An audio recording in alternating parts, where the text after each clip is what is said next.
नमस्कार विद्यार्थी मित्रांनो. आज आपण 7वा लेसन पाठीमागच्या लेक्चरला जो पाहिला विज्ञान आणि तंत्रज्ञान, त्यामधला 7वा लेसन मागे पाहत होतो आपण. पाठीमागच्या लेक्चरला अर्धा लेसन पूर्ण संपवलेला होता. त्यामध्ये आपण काय काय पाहिलं होतं माहिती आहे? लेसनचं नाव तरी आठवतं का बघा तुम्हाला? त्यामध्ये आपण पाहिलेलं होतं परिसंस्थेतील ऊर्जा प्रवाह होता.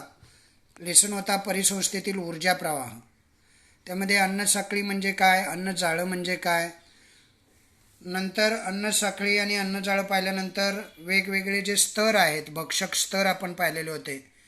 प्राथमिक भक्षक, द्वितीयक भक्षक, सर्वोच्च भक्षक, उभयहारी भक्षक, हे सारे स्तर पाहून झाल्यानंतर आपण ऊर्जेचा मनोरा पाहिलेला होता. त्याचबरोबर अन्नजाळ्यामध्ये भक्षकांची संख्या ती कमी जास्त होणं, पोषण पातळ्या कशा असतात, पोषण पातळी आणि ऊर्जाचा मनोरा कसा तयार होतो. त्यानंतर आपण जलीय ऊर्जा मनोरा पाहिलेला होता. त्यानंतर मग जीव भू रसायन चक्र, रासायनिक चक्र आपण पाहिलं आणि मग तिथे आपण थांबलेलो होतो. त्यामध्ये वायुचक्र आणि अवसादन चक्र असे 2 प्रकार पाहिलेले होते. आता आपणाला या जीवभू रसायन चक्रापैकी पहिलं कार्बन चक्र पाहायचं आहे. आजच्या लेक्चरला आपण कार्बन चक्र पाहणार आहोत. पेज नंबर 85 वरती तुम्ही जर पुस्तकात पाहत असाल तर या पेज नंबर 85 वरती कार्बन चक्र, कार्बन सायकल असं म्हटलेलं आहे. तुम्ही पाहताय का? बघा, कार्बनचं वातावरणामधून सजीवाकडे आणि सजीवांच्या मृत्यूनंतर पुन्हा वातावरणाकडे होणारं अभिसरण, हे पुनर्चक्रीकरण म्हणजेच कार्बन चक्र होय. म्हणजे काय माहीत आहे? म्हणजे सजीव जो असतो तो सजीव शेवटी मरतो आणि मेल्यानंतर पुन्हा तो कुजतो आणि वातावरणामध्ये पुन्हा विलीन होतो. म्हणजे वनस्पती मुळाद्वारे ते खनिज क्षार पाणी शोषून घेतात, त्यांच्याबरोबर त्याचे अवशेष असतात. त्यालाच कार्बन चक्र असं म्हणतात. अजैविक कार्बनच्या अणूचे मुख्यतः प्रकाश संश्लेषण आणि श्वसनक्रियेद्वारे जैविक अभिसरण आणि पुनर्चक्रीकरण होत असतं. म्हणून कार्बन चक्र एक महत्त्वाचं जैव भू रसायन चक्र समजण्यात येतं. कार्बन चक्राला विशेषतः महत्त्व आहे. त्याचं कारण आहे, कारण अजैविक कार्बनी पदार्थ जे असतात, म्हणजे अजैविक कार्बनच्या अणूचं मुख्यतः प्रकाश संश्लेषण, कार्बनचे अणू जे असतात, कार्बन डायऑक्साईड वनस्पती प्रकाश संश्लेषणामध्ये वापरतात हे माहीत असेल तुम्हाला. प्रकाश संश्लेषण आणि श्वसनक्रिया जी असते त्या श्वसनक्रियेद्वारे जैविक अभिसरण होतं. म्हणजे जीव त्यांचा वापर करत असतात असं म्हणा. श्वसनाद्वारेही कार्बन डायऑक्साईड सोडला जातो, तो प्रकाश संश्लेषणामध्ये वापरला जातो. मग त्याचं एक अभिसरण होतच असतं. त्यालाच पुनर्चक्रीकरण, कार्बनचं पुनर्चक्रीकरण होतं. म्हणजे श्वसन आणि प्रकाश संश्लेषण या 2 महत्त्वाच्या क्रियेमुळं या कार्बनचं पुनर्चक्रीकरण होतं. म्हणून कार्बन चक्र हे अत्यंत महत्त्वाचं जैव भू रासायनिक चक्र समजण्यात येतं. पुढे बघा, इकडे आकृती क्रमांक 7.6 हिरव्या वनस्पती प्रकाश संश्लेषण प्रक्रियेद्वारे, म्हणजे प्रकाश संश्लेषण ही प्रक्रिया जी आहे ती अन्न निर्मितीची प्रक्रिया आहे. ती प्रक्रिया वनस्पती घडवून आणत असतात. जर वनस्पतीने प्रकाश संश्लेषण घडवून आणलं नाही तर त्यांना उत्पादक म्हणता येणार नाही. ते अन्न तयार करतात त्या प्रक्रियेद्वारे. आणि त्यामध्ये CO2 म्हणजे कार्बन डायऑक्साईड हे कर्बोदकात रूपांतर करतात.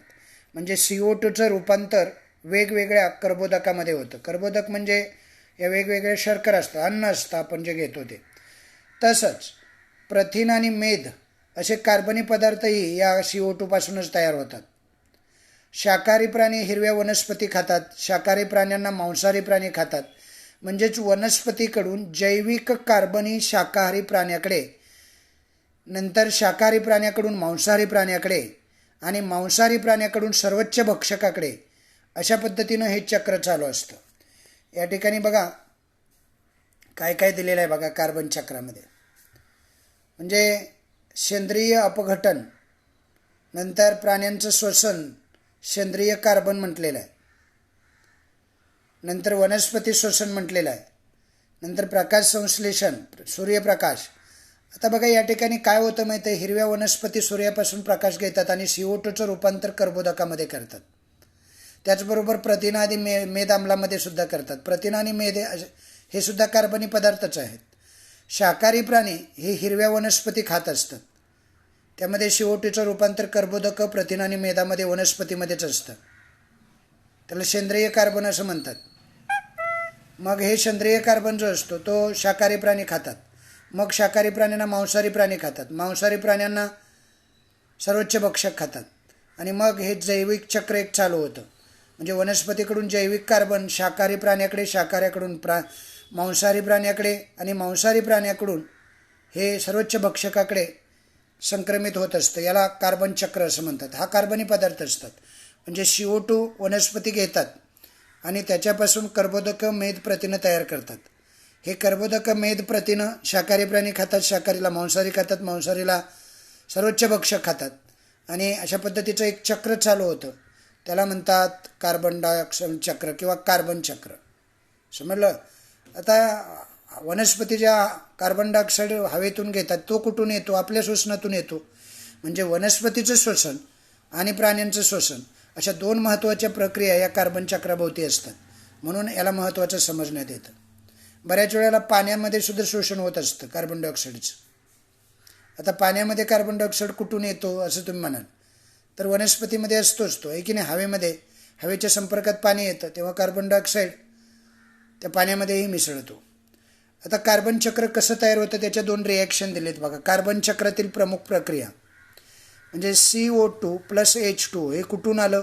वनस्पतीने CO2 घेतला हवेतून आणि पाणी घेतलं जमिनीतून. ओके.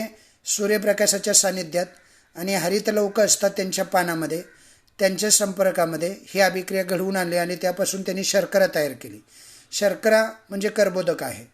नंतर पाणी आणि O2 मुक्त झाला. ऑक्सिजन आपल्याला श्वसनासाठी या प्रक्रियेत मुक्त होतो. आता तयार झालेली ही जी शर्करा असते ती काय होते बघा.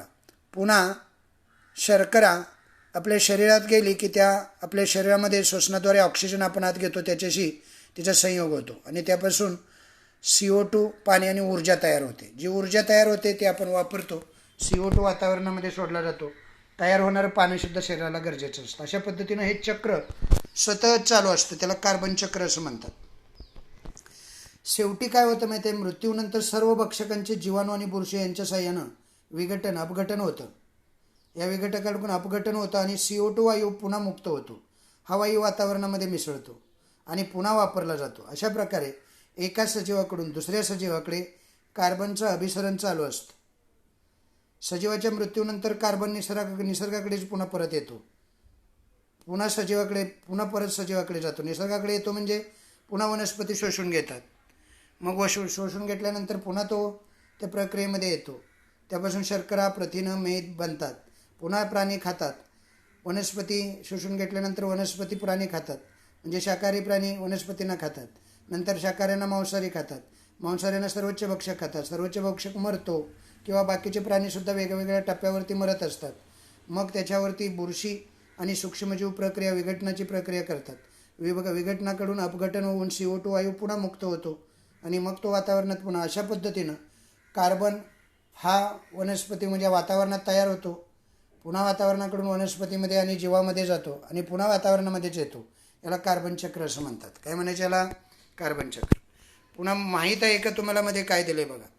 जीवाश्म इंधनाचं ज्वलन, लाकडाचं ज्वलन, वनवे आणि ज्वालामुखी उद्रेक यासारख्या अजैविक प्रक्रिया ज्या आहेत या जैविक प्रक्रिया नाही आहेत.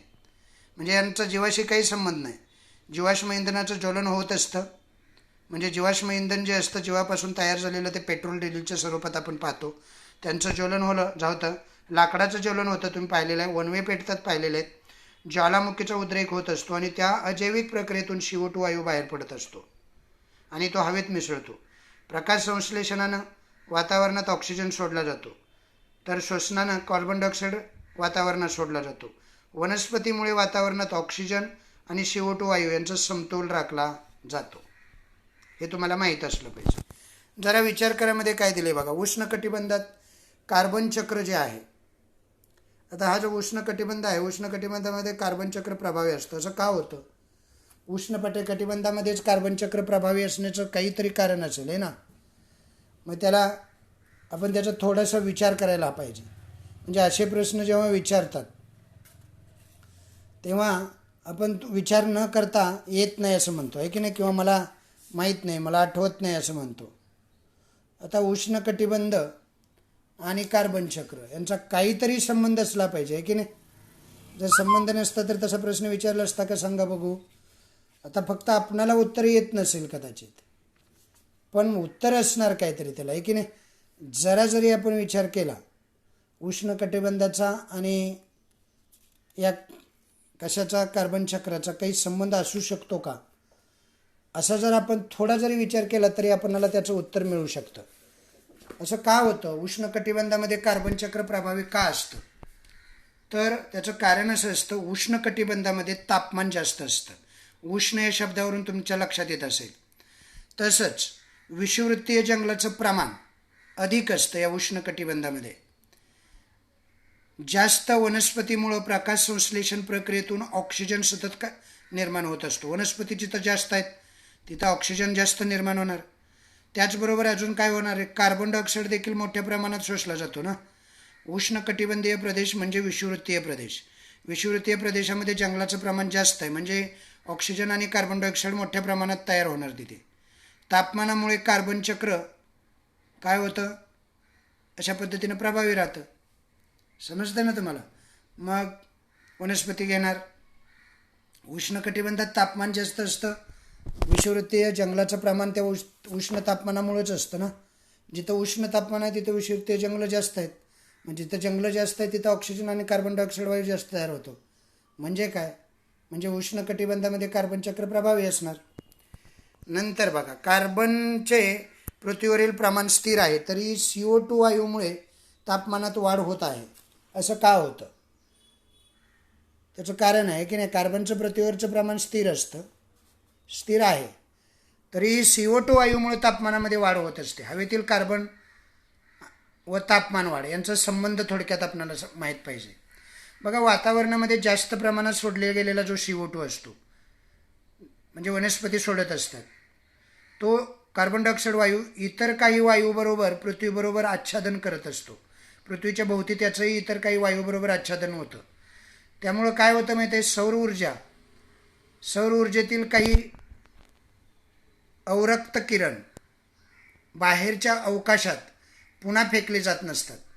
म्हणजे पृथ्वी असं किरण बाहेर पडायला पृथ्वीमधून किंवा पूर्वी असं किरण बाहेर पडायला होता, कारण कार्बन डायऑक्साईड कमी होता, त्यामुळे पृथ्वीचं तापमान वाढत नव्हतं. आता काय होतं माहिती आहे, खूप मोठ्या प्रमाणावर आपण विविध स्वरूपातील कार्बन जाळतो आणि औद्योगिकरणामुळे सुद्धा, अनियंत्रित वाहतुकीमुळे सुद्धा जीवाश्म इंधनं खूप प्रमाणात वापरली जातात. त्यामुळं कार्बन डायऑक्साईड मोठ्या प्रमाणात हवेमध्ये निर्माण होत असतो. तसेच जंगलतोड झाल्यामुळं कार्बन डायऑक्साईडचा वापरही होत नाही. जर झाडं असली तर कार्बन डायऑक्साईड खेचून घेणार ना. जेवढ्या प्रमाणात आपण कार्बन डायऑक्साईड वायू तयार करतोय तेवढ्या प्रमाणात शोषून घेण्यासाठी झाडांचं प्रमाण कमी आहे.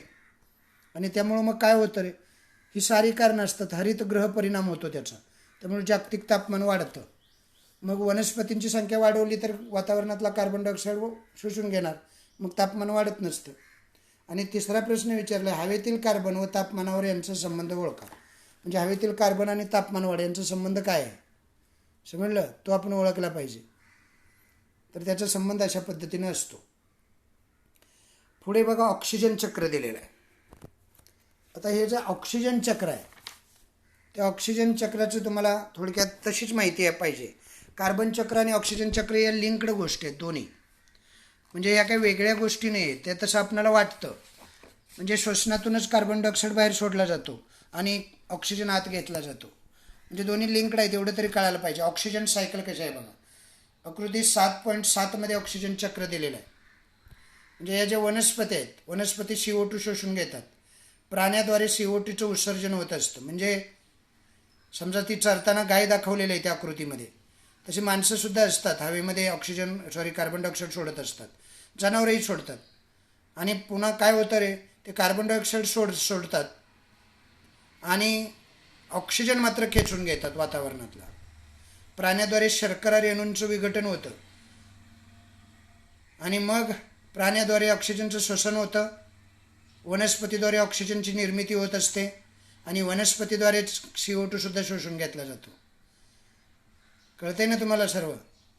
म्हणजे काय आहे, म्हणजे प्राण्याद्वारे CO2चं उत्सर्जन होतं, झाडं शोषून घेतात, झाडापासूनच ऑक्सिजनही वनस्पतीद्वारेच ऑक्सिजन निर्मिती होत असते सूर्यप्रकाशाच्या सानिध्यात. पुन्हा ऑक्सिजनही ते काय करत असतात, वातावरणात झाडं सोडत असतात. मग प्राणी जे असतात ते ऑक्सिजन शोषून घेतात, कार्बन डायऑक्साईड सोडतात. असं हे चक्र सतत चालू असतं. त्याला ऑक्सिजन चक्र असं म्हणतात. पृथ्वीवरील वातावरणात सुमारे 21%, तसेच जलावरण आणि शिलावरण अशा 3 आवरणामध्ये ऑक्सिजन आढळतो.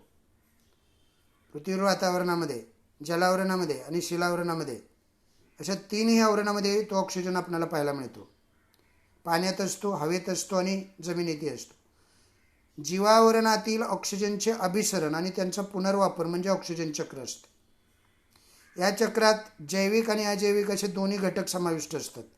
वातावरणात ऑक्सिजनची सातत्याने निर्मिती होत असते. माहिती आहे कोण करतं निर्मिती ही? सांगा बघू. वनस्पती करतात. प्रकाश संश्लेषणामध्ये सातत्यानं ऑक्सिजनची निर्मिती होत असते. तसेच त्याचा सातत्याने वापरही होत असतो. कुणाकडून वापर होतो? निर्मिती झाडं करतात आणि प्राणी वापरतात. ऑक्सिजन अतिशय क्रियाशील असून इतर अनेक मूलद्रव्याशी आणि संयोगाशी त्यांचा संयोग होतो. ऑक्सिजन हा सर्व वायूपेक्षा क्रियाशील वायू आहे. अतिशय क्रियाशील वायू म्हणून ओळखला जातो. रैनी व ऑक्सिजन O2, पाणी H2O, कार्बन डायऑक्साईड CO2 व असंद्रिय संयुगे कशा स्वरूपात ऑक्सिजन असल्याने अशा वेगवेगळ्या स्वरूपात तो ऑक्सिजन असतो. आणि त्या ऑक्सिजनमध्ये जीवावरणातील ऑक्सिजन चक्र गुंतागुंतीचं असतं. प्रकाश संश्लेषण क्रियेत ऑक्सिजनची निर्मिती होते, तर श्वसन, ज्वलन, विघटन, गंजनं यासारख्या क्रियामध्ये ऑक्सिजन वेगवेगळ्या पद्धतीनं वापरला जातो. इथं चक्रचित्रामध्ये सुद्धा दिलेलं आहे. म्हणजे वनस्पती या प्रकाश संश्लेषण घडवून आणतात आणि प्रकाश संश्लेषणामध्ये ऑक्सिजन बाहेर सोडतात. बाहेर सोडलेला ऑक्सिजन प्राणी घेतात, कार्बन डायऑक्साईड बाहेर सोडतात. कार्बन डायऑक्साईड सोडलेला पुन्हा वनस्पती शोषून घेतात. असं सतत हे चक्र चालू राहतं. म्हणून त्याला ऑक्सिजनचं चक्र असं म्हणतात. माहीत आहे का तुम्हाला काय दिले बघा? असंख्य सूक्ष्मजीव श्वसनासाठी ऑक्सिजनचा वापर करत असतात. अशा सूक्ष्मजीवांना ऑक्सिजीवी म्हणतात. काही सूक्ष्मजीव वनस्पतींचा ऑक्सिजनचा वापर करतात, त्यांना ऑक्सिजीव म्हणायचं. ज्या सूक्ष्मजीव ऑक्सिजनची आवश्यकता नसते त्यांना विनॉक्सिजीवी म्हणतात. ते ऑक्सिजनचा वापर करत नाही. कर्बोदके, प्रथिनं, मेद यांच्या निर्मितीसाठी ऑक्सिजन महत्त्वाचा असतो. ऑक्सिजन जर नसेल तर कर्बोदक तयार होणार नाही, प्रथिनं तयार होणार नाही, मेद तयार होणार नाही. विविध रासायनिक प्रक्रियेमध्ये ऑक्सिजनचा वापर केला जातो. ओझोनची O3 निर्मिती ऑक्सिजनपासूनच वातावरणीय प्रक्रियेद्वारे होत असते. ओझोन नसला तर सजीवसृष्टी असेल का? नाही. अशा पद्धतीनं हे ऑक्सिजनचं चक्र अत्यंत महत्त्वाचं असतं. नंतर शेवटचं चक्र आहे, त्याला नायट्रोजन चक्र असं म्हणतात. आता नायट्रोजन चक्रामध्ये सुद्धा बघा आकृती 7.8 मध्ये दिलेले नायट्रोजन चक्र म्हटलेलं आहे. नायट्रोजनचं स्थिरीकरण म्हणजे काय आणि नायट्रोजन स्थिरीकरणासाठी कोणते सूक्ष्मजीव मदत करत असतात? 8वीच्या पुस्तकात आपण पाहिलेलं आहे नायट्रोजन स्थिरीकरण म्हणजे काय. आता हे जे नायट्रोजनचं स्थिरीकरण असतं आणि नायट्रोजनचं स्थिरीकरण करणारे काही सूक्ष्मजीव असतात.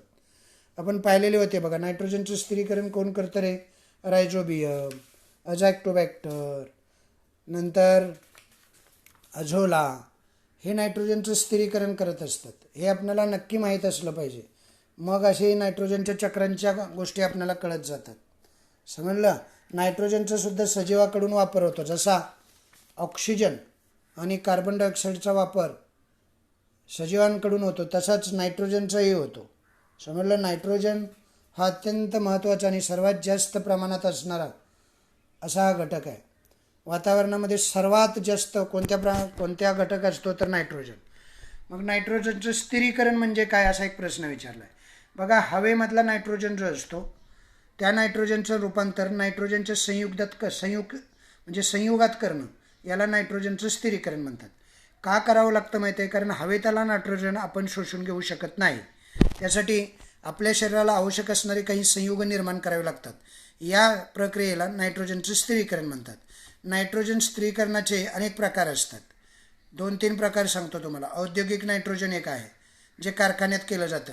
नंतर जैविक किंवा अजैविक एक आहे, भौतिक म्हणतात. हे विजांच्या चमकण्यामुळं रासायनिक नायट्रोजन स्थिरीकरण असंही म्हणतात त्यांना. नंतर जैविक हे 2 प्रकारच्या जीवाणूमुळे होतं. काही जीवाणू मुक्त स्वरूपात असतात तर काही जीवाणू परस्परावलंबी असतात. अशा 2 प्रकारे हे जैविक नायट्रोजन स्थिरीकरण होतं. दुसरा प्रश्न विचारला, नायट्रोजन स्थिरीकरणासाठी कोणते सूक्ष्मजीव मदत करतात? बघा, मुक्तपणे जगणारे अनाबेना, नॉनस्टॉक, अझॅक्टोबॅक्टर, अझोला, कॉस्ट्रिडियम, रायझोबियम हे सारे जीवाणू असतात. हे जीवाणू मातीत आढळतात आणि ते नायट्रोजनचं स्थिरीकरण करत असतात. रायझोबियम हा जीवाणू आहे, काही वनस्पतीच्या मुळावरच्या गाठीत असतो. तो त्या ठिकाणी अझॅक्टोबॅक्टरच्या साह्यानं तो नायट्रोजनचं स्थिरीकरण करत असतो. समजलं? असे नायट्रोजन स्थिर करणारे वेगवेगळे घटक. तुम्हाला थोडंसं माहिती पाहिजे त्यासाठी 8वीचा अभ्यास तुम्ही जर केलेला असता नीट, तर तुम्हाला हे बघायची सुद्धा काही गरज नव्हती. वातावरणात नायट्रोजन हा वायू सर्वात जास्त प्रमाणात असतो. तो किती टक्के असतो रे? तो असतो 78%. निसर्ग चक्राचं सातत्य राखण्यासाठी नायट्रोजनची अत्यंत आवश्यकता असते. निसर्गात जैविक आणि अजैविक प्रक्रियेतून नायट्रोजन वायूचं वेगवेगळ्या संयुगात घडून येणारं अभिसरण आणि पुनर्चक्रीकरण याला नायट्रोजन चक्र म्हणतात. बघा, निसर्गामध्ये काय घडत असतं माहिती आहे? जैविक चक्रातून सुद्धा वेगवेगळी प्राण्यांना आवश्यक असणारी संयुग तयार होतात नायट्रोजनची, आणि अजैविक प्रक्रियेतून सुद्धा नायट्रोजन वायूचं वेगवेगळ्या संयुगात रूपांतर घडून येतं. अजैविक म्हणजे विजेचं कडाडणं म्हणतात. जैविक म्हणजे हे तुम्हाला मी सांगलं ना, अझॅक्टोबॅक्टर, अझोला, रायझोबियम वगैरे वगैरे. आता या चक्रामध्ये आकृतीत नक्की काय दिले बघा, काय काय होतं आहे ते दिलेलं आहे की नाही. नायट्रोजनचं चक्र कसं पूर्ण होतं. आता सर्व सजीव नायट्रोजन चक्रात भाग घेत असतात बरं का. प्रथिन आणि न्यूक्लिक आम्ल यांचा नायट्रोजन हा एक महत्त्वाचा घटक असतो. प्रथिनं तयार करताना नायट्रोजन सर्वात जास्त प्रमाणात असतो. न्यूक्लिक आम्लामध्येही तसंच असतं. अनेक मूलद्रव्याच्या तुलनेत नायट्रोजन निष्क्रिय आहे आणि तो सहजासहजी इतर मूलद्रव्याबरोबर संयोग करत नाही. बहुतेक सजीवांना मुक्त स्थितीतला नायट्रोजन वापरता येत नाही. म्हणजे हवेमध्ये जो नायट्रोजन आहे तो सजीवांना वापरता येत नसतो, कारण तो बाकीच्या मूलद्रव्यावर संयोग करत नसतो. आता नायट्रोजन चक्र जे असतं त्या नायट्रोजन चक्रामध्ये खाली ही सर्व माहिती दिलेली आहे. सर्व सजीव नायट्रोजन चक्रामध्ये भाग घेत असतात. एक, प्रथिन आणि न्यूक्लिक आम्ल यांचा नायट्रोजन हा एक महत्त्वाचा घटक असतो. इतर अनेक मूलद्रव्याच्या तुलनेत नायट्रोजन निष्क्रिय आहे. तो सहजासहजी इतर मूलद्रव्याशी संयोग पावत नाही. बहुतेक सजीवांना मुक्त स्थितीतील नायट्रोजन वापरता येत नाही. अशा वेगवेगळ्या गोष्टी नायट्रोजनच्या बाबतीत घडत असतात. आता नायट्रोजन चक्र जे असतं त्या चक्रातील प्रमुख प्रक्रिया, प्रोसेस इन नायट्रोजन सायकल काय असतात बघा. नायट्रोजनचं स्थिरीकरण, नायट्रोजनचं रूपांतर वातावरणीय, नंतर औद्योगिक आणि जैविक प्रक्रियेद्वारे नायट्रेट व नायट्राईटमध्ये होणं ही महत्त्वाची प्रक्रिया असते. अमोनियीकरण म्हणजे सजीवाचं अवशेष जे असतात, उत्सर्जित पदार्थ यांचं विघटन होऊन अमोनिया मुक्त होणं, याला अमोनियीकरण असं म्हणतात. नायट्रीकरण एक प्रक्रिया असते. अमोनियाचं नायट्राईट यामध्ये रूपांतर होणं, नायट्राईट आणि नायट्रेटमध्ये, त्याला नायट्रीकरण असं म्हणतात. विनायट्रीकरण हा एक प्रकार असतो. नायट्रोजनयुक्त संयुगाचं नायट्रोजन वायूत रूपांतर करणं, यांना विनायट्रीकरण असं म्हणतात. आता शोध घ्यायला तुम्हाला सांगितलेलं आहे. नायट्रोजन चक्राप्रमाणे ऑक्सिजन आणि कार्बन चक्रामधील प्रमुख प्रक्रियांची माहिती इंटरनेटच्या सहाय्याने मिळवा असं सांगितलेलं आहे. तो काही अभ्यासाचा भाग नाही, पण आपल्याला माहिती असावी. ज्यांना जास्त अभ्यास करायचा आहे, चांगल्या पद्धतीचा अभ्यास करायचा आहे, त्यांनी या उपक्रमावरती जोर दिलेला असला पाहिजे. समजतं आहे? अशा पद्धतीनं आज या ठिकाणी आपल्याला हा धडा संपलेला आहे. म्हणजे पहिल्या लेक्चरमध्ये आपण या म्हणजे वातावरणातील जीवभूरसायन चक्रापर्यंत पाहिलेलं होतं. म्हणजे अन्न साखळी, अन्न चैन, नंतर अन्न जाळं, वेगवेगळे भक्षक स्तर, नंतर पोषण पातळी, ऊर्जेचा मनोरा, जलीय ऊर्जेचा मनोरा, नंतर जीवभूरासायनिक चक्र, वायुचक्र, नंतर औषधन चक्र. त्यातला वायुचक्राचा हा जो भाग होता, वायुचक्रामध्ये कार्बन चक्र, ऑक्सिजन चक्र आणि नायट्रोजन चक्र असे 3 भाग येतात. त्यानंतर लेसन झाल्यावर खाली स्वाध्याय दिलेला आहे. छोटे छोटे प्रश्न विचारलेले असतात. अत्यंत सोपे प्रश्न असतात. हे सोपे प्रश्न आहेत ते आपण व्यवस्थित लक्ष दिलं पाहिजे. धडा वाचल्यानंतर ते आपल्याला नीट कळालेलं असला पाहिजे. जर धडा वाचताना कळाला, नाही समजलं, समजा नाही कळाला तर विचारायचं, विचारून समजून घ्यायचं, मग ते प्रश्न सुटतात. सारी उत्तर आता मी सांगायची म्हटलं तर मग तुम्ही काय करणार आहे की नाही. मुलं स्वतः अभ्यास जो असतो, स्वाभ्यासाला बघा, स्वाभ्यास करणं म्हणजे स्वशिस्त असणं. स्वाभ्यास हा फार महत्त्वाचा असतो. मुलं गाईड आणि शिक्षकावर इतके अवलंबून असतात की परीक्षेत त्यांना काही लिहिताच येत नाही. उत्तरंसुद्धा शिक्षक रेडीमेड देतात किंवा मुलांना गाईडातून रेडीमेड. शिक्षकाने नाही दिली, समजा नाही द्यायची म्हणली, तरी मुलं गाईड समोर ठेवतात आणि उत्तरं लिहितात. शोधायची तस्ती घेत नाहीत, वाचायची तस्ती घेत नाहीत. आणि मग परीक्षेत जो मुख्य हेतू असतो तो बाजूला राहतो. परीक्षेत उत्तरं लिहिता येत नाही, परीक्षेत त्याचा काही उपयोग होत नाही. तर उत्तरेही आपण स्वतः शोधली पाहिजेत. आणि नाही जमत, शोधून सापडत नाहीत, अशा उत्तरांच्या संदर्भात शिक्षकांशी चर्चा केली पाहिजे. अशा पद्धतीनं हा लेसन या ठिकाणी आज संपलेला आहे.